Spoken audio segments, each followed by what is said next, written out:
What we wanted to ask is if the Israeli Prime Minister was to enter the UK, was to come to the UK, would Scotland Yard, would the Met Police arrest him? That's essentially the question. You'd have to speak to the press office. Yeah. Do you think Scotland Yard would arrest him if he did come this way?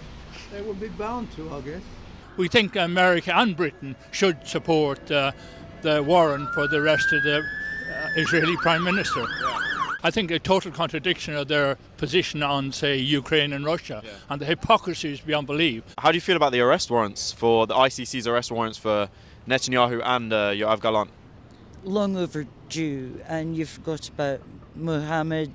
And I don't think he leaves Gaza either. No, he doesn't. Yeah. So following the International Criminal Court's decision to issue arrest warrants for Israeli Prime Minister Benjamin Netanyahu and former Defence Minister Yoav Gallant, we've come to New Scotland Yard to see if we can ask police if they would arrest the two if they were to enter UK territory, given that the UK is a signatory to the ICC and would have legal obligation to arrest them for war crimes in Gaza.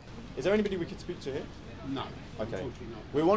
What we wanted to ask is if the Israeli Prime Minister was to enter the UK, was to come to the UK, would Scotland Yard, would the Met Police arrest him? That's essentially the question. You'd have to speak to the press office. Yeah, of course. Yeah. Sorry. Yeah. All right. Is there anybody else who could, senior management or anything?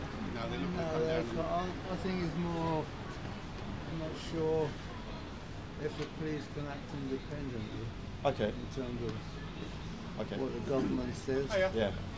Would you? But I think the Yeah. government would. The government would probably follow the rule of law. Okay. So Yeah. you just take it from there and see what happens. I don't think he'll be coming this way anyway. Yeah, probably not. It'd be a bit risky. Do you think Scotland Yard would arrest him if he did come this way? They would be bound to, I guess. Okay. You know. Because they've got to follow the rule Yeah, of law. of course. Yeah. Yeah, the UK is a signatory to the ICC, so yeah. Okay. Well, thank you very much. Yeah. Cheers. So, could you tell us where you are today and what you guys are doing here? We're standing here today outside of the British Houses of Parliament really to protest at the position of the British government, the fact that the British government is still arming Israel along with America, and we think that should be stopped immediately. There's a genocide going on in Gaza at the moment where it's against women, it's against children, it's against the land, it's against the building, and you see by the genocidal statement both the President of Israel and the Prime Minister that they want to wipe out practically the Palestinian people. They want to take control. They want a greater Israel there. So we think America and Britain should support the warrant for the arrest of the Israeli Prime Minister. And given, as you said, and as the sign says, that the UK is arming Israel and aiding it in its actions in Gaza, given that the ICC issued arrest warrants for Netanyahu and Gallant for what they've done, does that make the UK complicit as well? What do you think? I think they're totally complicit, particularly David Lammy, the Foreign Minister, and the Prime Minister Starmer.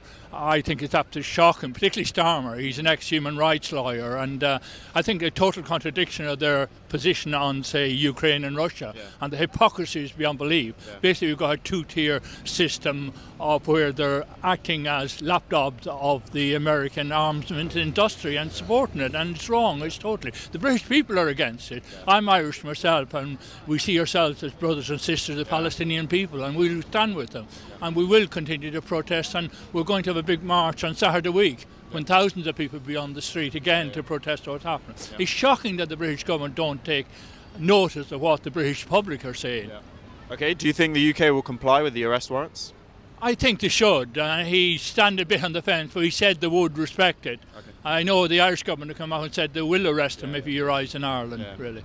But I think all countries should support the UN. I think it's scandalous for Joe Biden. It's very shameful. I disown him as an Irish person, really. That he's shocking. That we call him Genocide Joe now because he's basically supporting, and his position is untenable, really. How do you feel about the arrest warrants for the ICC's arrest warrants for Netanyahu and Yoav Gallant? Long overdue, and you forgot about Mohammed. Deif. Yeah. 3 arrest warrants there. But he's very likely dead. Yeah. And I don't think he leaves Gaza either. No, he doesn't. He doesn't. Yeah. But What do you think? Do you think the UK would comply with the arrest warrants? well, we thought probably not, but then Keir Starmer said yesterday that he would comply Okay. if Yeah. he was to come here. Yeah. But obviously he's not going to come because there's something like 140 countries. Or Yeah. Yeah. there's only one place that he's safe, and that's America or Israel. Of course. Yeah, Well, yeah. Palestine. Yeah. If they don't comply with the arrest warrants, and for the countries that are not complying with it, what do you think that means for international law? I think it brings a lot of disrespect to the United Nations. The world needs more and more the United Nations, but the world power is changing at the moment. You have got the BRICS movement, the southern nations, so you basically get Britain and America totally isolated. And they're doing themselves enormous international damage in Africa, the Far East, and in other countries, Latin America and other countries they are. And it'll take them a long time to repair that damage. Like, people should stand up for human rights across the world, because after what happened in Germany in the 1930s, you know, it's just shocking in this day and age we have to stand out here day after day protesting against an ongoing genocide, and that needs to stop immediately. Most of the population of this country are totally against what he's been doing Yeah. and leading other people to do. Yeah, yeah. It's just totally inhumane. It beggars belief Yeah. that he thinks that he's going to get away with it as well. He's absolutely not. Okay. The whole world is against him. It's just a few governments are problematical. Yeah. Do you think this is just accountability for what he's done? It is a just accountability, yes. And he deserves more. He needs to be in The Hague. But not only him and Yoav Gallant, the entire Knesset have been stirring things up. Yeah.